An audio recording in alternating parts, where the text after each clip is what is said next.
What's your no one will ever believe this true story?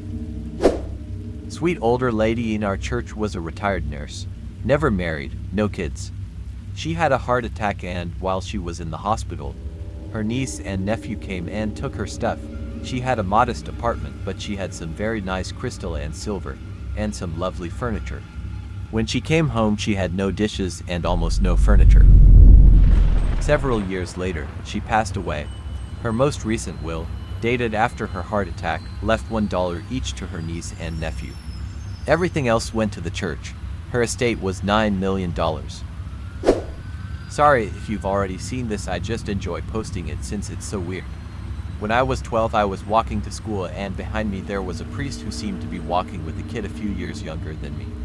He dropped the kid off at my school and started hacking at a toonie Canadian to dollar coin that was stuck in the ice. I wasn't allowed to go inside yet since I was a few minutes early, so I just looked at the toonie and wondered if he'd get it out. Then he looked up at me, made a joke about how I was never going to get it, and then he walked up to me, punched me in the gut, and then left. I was wearing a winter coat so it didn't hurt that much, but it was still pretty creepy. Nobody at school believed me. Then I saw him walking by my house like every day or so, and I live across the street from a school, so I was worried about the other kids and told my brother who went to that school.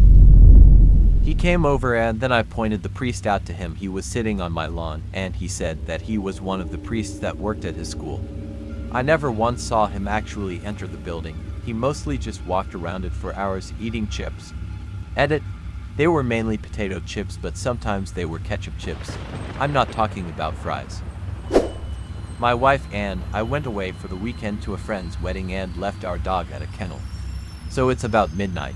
We're having a good time at the reception and I suddenly started feeling really weird. Super anxious, shaky, just generally shitty, never felt like it before or since. Went to our room to lie down, checked my phone and noticed a missed call from the kennel. Right when I started feeling fucked, our dog had a stroke and died. Probably not connected, and I'm the last person to believe in that spiritual connection crap, but man, the timing was uncanny. Man, I miss that dog. I was 6 or 7 years old, and for weeks I'd been feeling uneasy when playing outside, walking to school or friends' houses. Going to bed I felt wrong. It was winter, and there was snow on the ground. I couldn't sleep. This wasn't new. I've always been a light and infrequent sleeper. But usually I just have fake conversations with myself until I either fell asleep or my alarm went off. That night, for some reason, I was compelled to get up and turn on my bedroom light so I could read. After I turned the light on, I grabbed a book and went to my window bench to settle in, and staring at me was two men's faces. To this day I could describe them to a police sketch artist. I ran to get my parents, and when they came in, obviously the men were gone. My parents didn't believe me, so I went back to bed and didn't sleep at all. The next day when I went outside to walk to school, you could see two sets of footprints going to and from my window, and tire tracks in our yard. My parents told me it was some kids playing a prank, but for a long time after that I didn't sleep till the sun started to rise. I'd spend my night staring out my window. Sometimes I wonder if parents downplay things for their kids' sake or their own. When I was 16, I woke up into one of those very vivid real-life dreams. Like a dream where you wake up in your room and don't realize you're still dreaming. I sat upright in bed and looked sideways to my door and saw a figure standing in my doorway. The figure said, "Your dad will die when you're 22.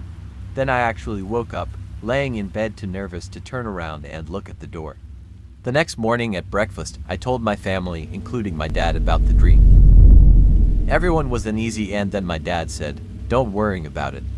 Now that you've told me, there's no way it'll happen. He died tragically and suddenly when I was 22.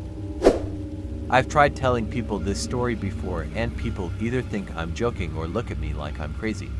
I was probably 6 or 7 and, despite not knowing how to swim, went to a friend's grandma's house with him to swim in their pool.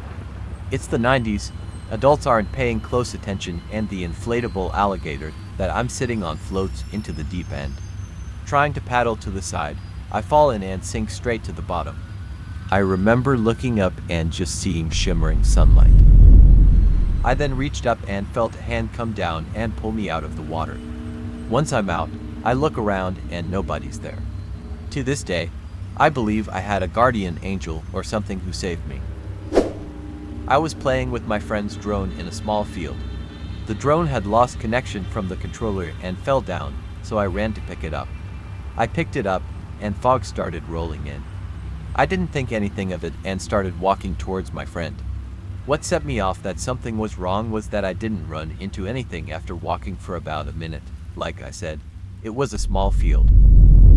On top of that, I would have hit a picnic table, play structure, or gone down a hill after walking for that long in any direction, but there was just nothing.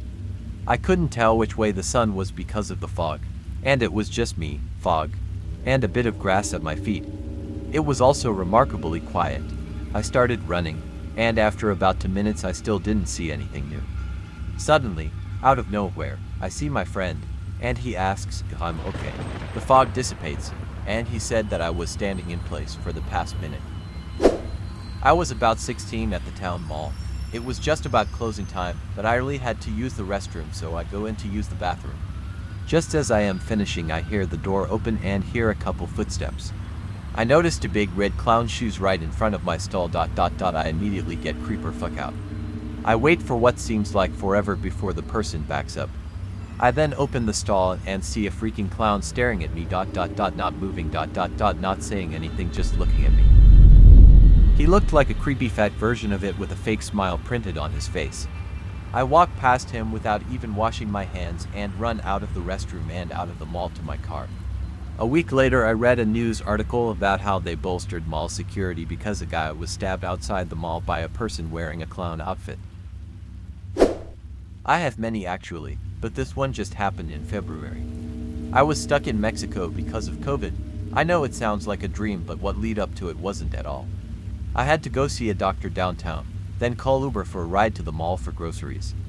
The Uber guy starts driving, then pulls out a second cell phone and does some texting. He then turns to me and says he's not allowed to drop me off at the store's doors. He has to drop me off in a parking lot a block away. That's the rules, and his supervisor will be watching to make sure he doesn't go to the door. That's obviously bullshit, and I figured something bad was about to happen to me. So I told him I know another driver and was going to ask him. I lied, I don't know anyone. So I texted all the Uber info I had on the driver, and his picture, then posted it on FB, Jake. By then we were getting close to the mall, so I said to him, my driver friend said what you told me is bullshit and you have to drive me to the door. He just looked at me with a smirk and kept driving.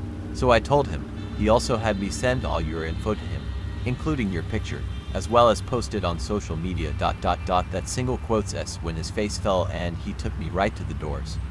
I turned him into Uber. They didn't do anything, and my hotel. And when I got back to Canada, I wrote to the Canadian Council about it. They wrote me back and let me know because of my experience they have amended the warnings for visiting Mexico to include a warning about potential kidnappings like I went through. When I was 6, I had this doll that always freaked me out because if you pulled a string its hair grew.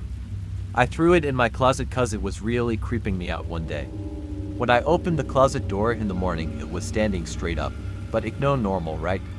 I went to the bathroom and when I came back it was on its head. Everyone in the house was asleep and I have no pets that could move it. Nobody ever believes me when I tell them. I hope you burned it and threw its ashes in the ocean. My girlfriend and her sister and I were all celebrating her birthday in the mountains. I was the DD and stayed sober the whole time. Anyways, we were having a good time when all of this sudden we heard a whistling in the forest. We heard it 3 times. But it was a different kind of whistle, it didn't sound human. The vibe was immediately ruined and we packed all of our things and started heading back to the car. As we walked back, we saw the silhouette of a man on a hill maybe 100 feet away from us. We saw him shift from a man back into a dog, and back into a man. All 3 of us were spooked and bolted it back to the car. I swear I don't know what I saw, but I know whatever it wasn't human. The creepiest part about it is that we all saw the same thing. Alright, I've got a UFO story. I'm in a car with my 2 friends going to a Halloween party in 2019. We live in LA, driving on the freeway towards La Cagata Flintridge. I'm in the back seat, to my right there's mountains. I see a fluorescent blue ball of light in the sky above the mountains, but it's far in the distance at this point. I mention it to my friends, and they see it and we're speculating on what it could be, but they eventually talk amongst themselves while I'm still keeping an eye out. At this point in my life, I was really interested in UFOs. I had many experiences during this time. If you look at the sky often and long enough, you'll see strange things.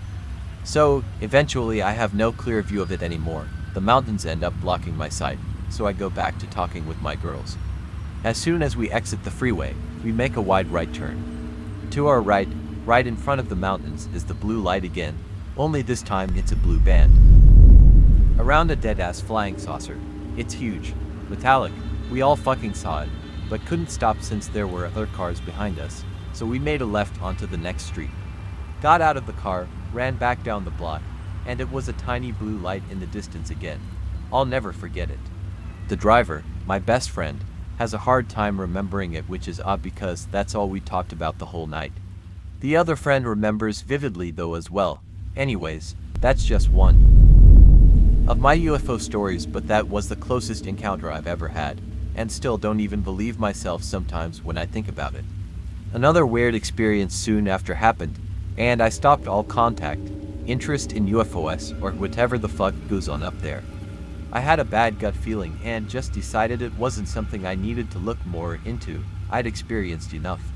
Every once in a while though, I'll see those crazy things doing zoomies in the sky. I was young, maybe around 8 or so.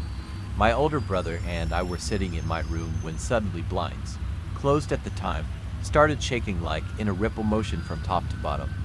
We froze and I noticed a shadow of a hand in the top left corner. That just happened to be where a big hole was in my window. We started to laugh cause we thought it was our dad playing a trick on us, so we called out to him real loud and heard him answer from the other side of the house. We then called out to my mom thinking it was her, but she also answered from the other side of the house with my dad. We started yelling and my parents came running. After we explained to them, they opened the blinds and there was a squirrel on the screen outside my window. Not uncommon. I'm from a slightly more rural area in Alabama. They said that's all it was. Once my parents left, my brother looked at me asking me if I saw the shadow of the hand as well. I said yeah and described it to him in detail. I saw it extending from the top left and it looked like it had semi-long sharp fingernails. We couldn't figure out how a squirrel on the outside of the house could rattle the blinds inside my room. I think my parents only told us that to calm us down. I've told this story before, but I went to drink water at the kitchen well past midnight and I had to walk past a small indoor garden.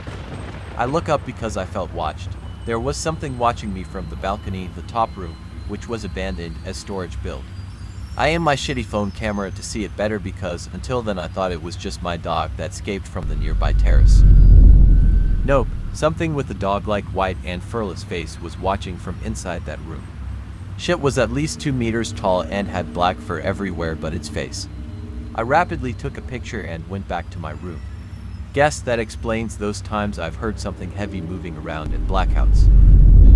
Due to the quality of the camera itself and how scared I was, you can't see anything but its nose and a bit of its mouth, but I clearly saw at least its shoulders and empty eyes.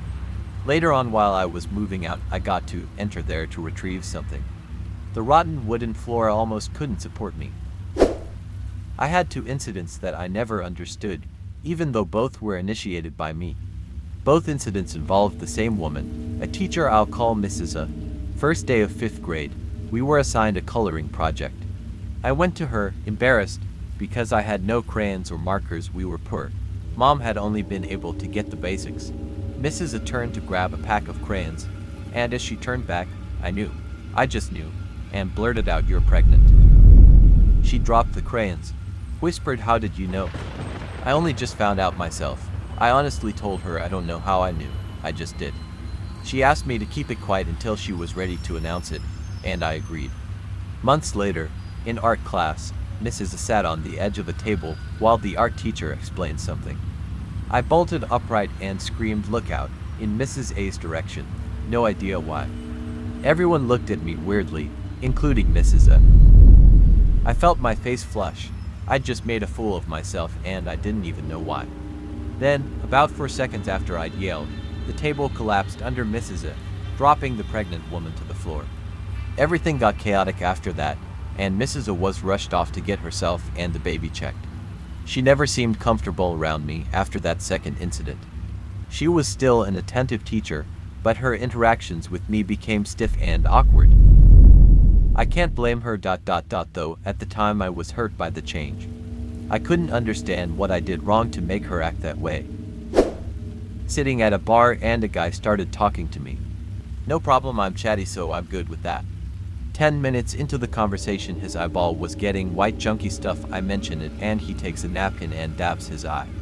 Pulls the napkin away and his eyeball is huge, like 2 times bigger than it should be, and so round.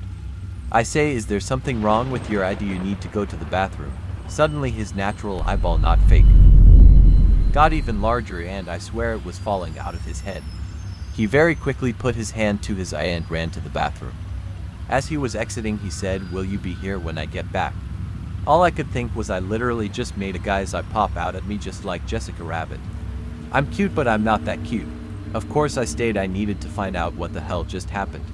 He said his muscles around his eye are not strong enough to keep the eyeball in, and so bam, this happened. It was by far the strangest thing that had ever happened to me, and I love telling the story.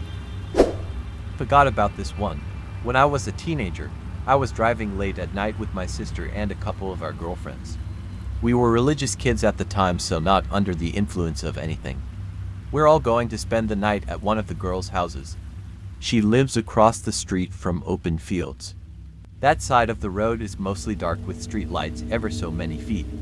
I'm driving and I look to my right and see what appears to be a little girl standing under a street light. Blonde pigtails, blue and white dress. She's just standing there staring at us. As we pass, I turn around to look back at her and it's not her but a fucking dog that turns and runs back into the field. I'm thinking WTF when my sister goes, "Oh my god, did you see that?" and proceeds to describe the little girl. As she's talking, one of the other friends starts describing the same thing.